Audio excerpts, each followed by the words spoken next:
प्रधानमंत्री नरेंद्र मोदी ने मंगलवार को उत्तर प्रदेश के अलीगढ़ में राजा महेंद्र प्रताप सिंह के नाम पर यूनिवर्सिटी का शिलान्यास किया।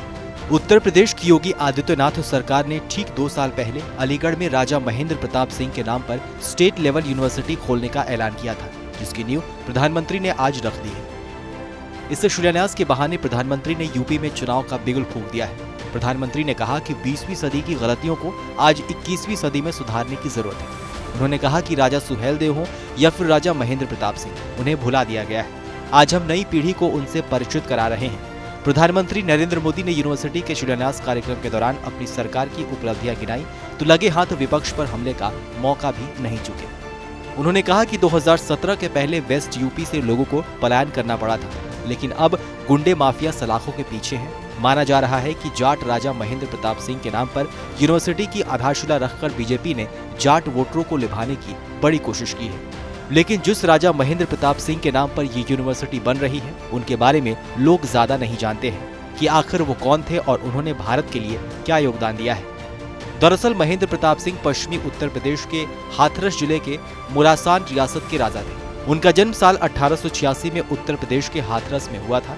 राजा को पढ़ाई लिखाई का शौक था, लिहाजा उन्होंने अपने समय में काफी शिक्षा ग्रहण की थी। बताया जाता है कि उस समय वो अपने क्षेत्र के काफी पढ़े लिखे व्यक्तियों में से एक हुआ करते थे। एक स्वतंत्रता सेनानी होने के साथ साथ राजा महेंद्र प्रताप सिंह ने एक लेखक और पत्रकार की भी भूमिका निभाई।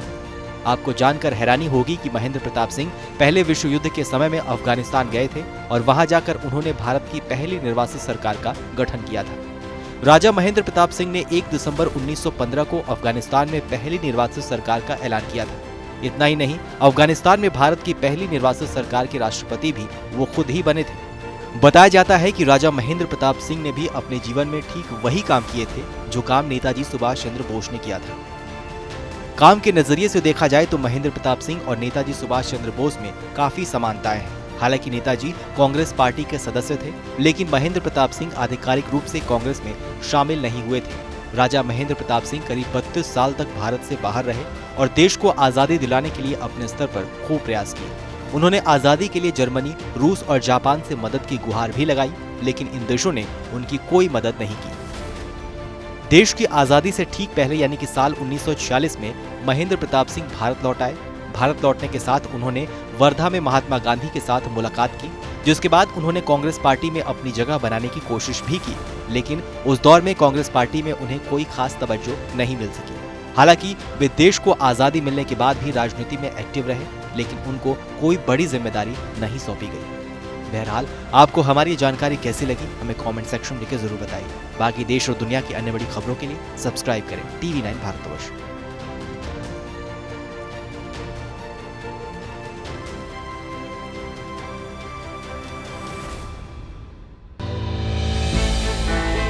हमने की गलती फिर एक बार, कोरोना ने किया दोबारा प्रहार। मास्क, 2 गज दूरी, करें अपनी सुरक्षा पूरी। कोरोना टीका हम सबको लगाना है, मिलकर साथ समझदारी से कोरोना को हराना है।